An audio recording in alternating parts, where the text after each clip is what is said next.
Hello Taiko people, Oliver Bolt here. I've got an update about my Taiko-Cutter that I introduced in November of last year. In the meantime, I've made the transition from a template-based approach to a CNC approach. This is what I'd like to show in this video. For the first test, I just finished a 1.6 Shaku blank drum shell made of ash hardwood. The biggest change in hardware is the new Y-axis. It has a new linear system plus a servo motor. In order to deal with this axis, I had to design the controller from scratch.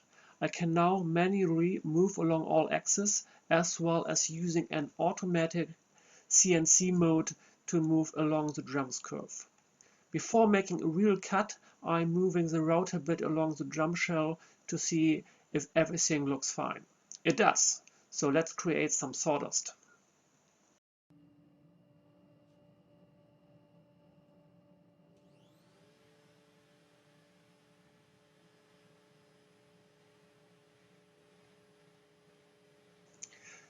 The first cut is pretty rough as the blank drum shell is not perfectly round and has some high spots, but so far everything works fine. While the router sled moved towards the middle of the drum, I observed vibrations that I could see and hear that were pretty bad.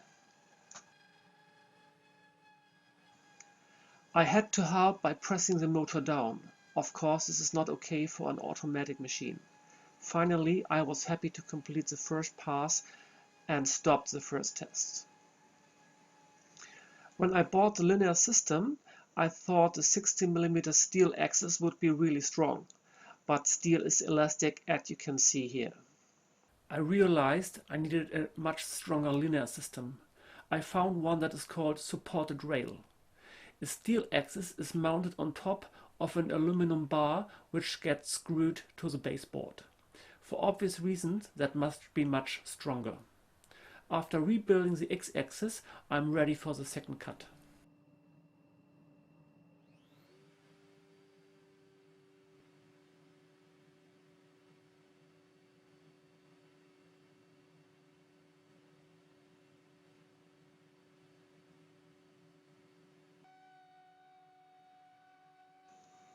When the cutter is in the middle area, there are absolutely no vibrations. Yeah.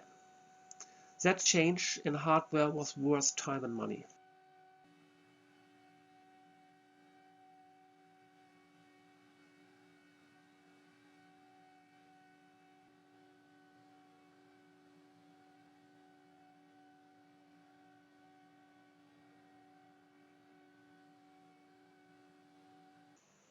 After this cut was done, I moved the router back to beginning in order to make a final smoothing cut.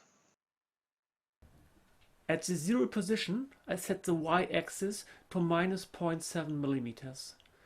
When I now press the start button, the machine will move 0.7 mm in positive Y direction to reach the new 0 point. That will remove a layer of wood when repeating the cut.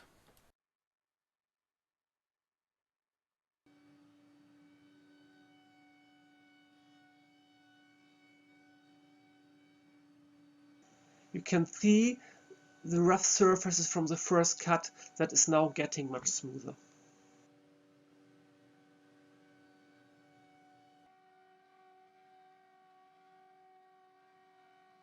As originally planned, I simply had to wait until the machine finished its job.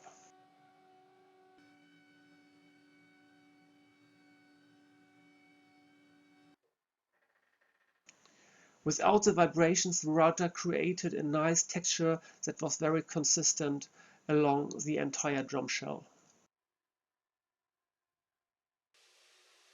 Then I increased the motor speed to about 60 RPM to sense the surface by hand.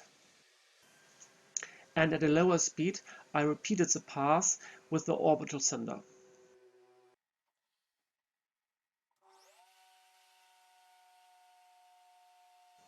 The last step is to cut the drum shell to its final length.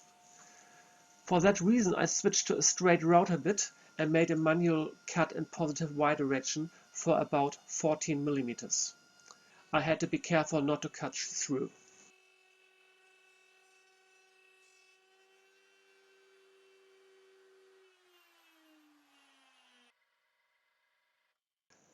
Then I fast forwarded the motor to the other side and repeated the cut.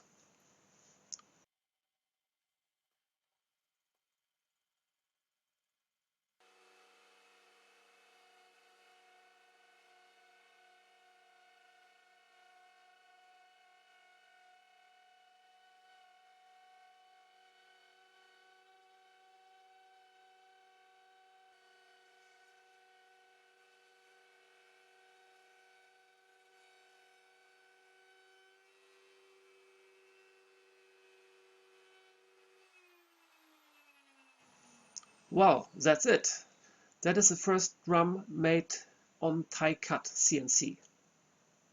Thank you for your attention. I'm happy to answer questions. Just let me know.